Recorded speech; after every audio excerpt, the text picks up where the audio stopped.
what motivated me to get into environmental engineering was my love for the environment. We live in a beautiful country. Belize is a beautiful place to live, and we have a lot to protect. And so that really sparked the interest. And in the Caribbean, we have a lot to protect. It also came from my appreciation for solving problems and nature. And one of the principles is that you leave every place that you go better than it was before. And so that principle stayed in my mind as a young child, and it's something that as I got older, I realized the scalability of that is much larger when we look at our problems today. When we look at our environmental problems, if we were to leave where we live better than it was before, we would not be in the climate crisis that we're in.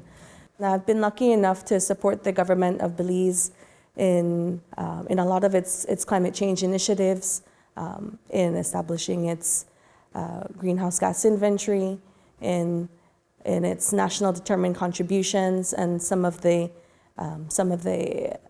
actions under that big policy.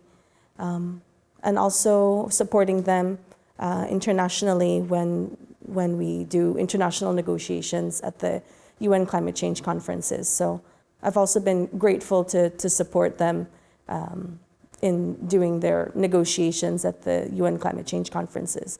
And so taking Belize's agenda to ensure that we have what we need to implement our policies back at home. That really also encouraged me to continue in this field, especially for young people, young girls who are struggling with, maybe choosing non-traditional studies, more technical studies, whether it's in the energy field or it's in the mathematics field or anything that is STEM, science, technology, industry.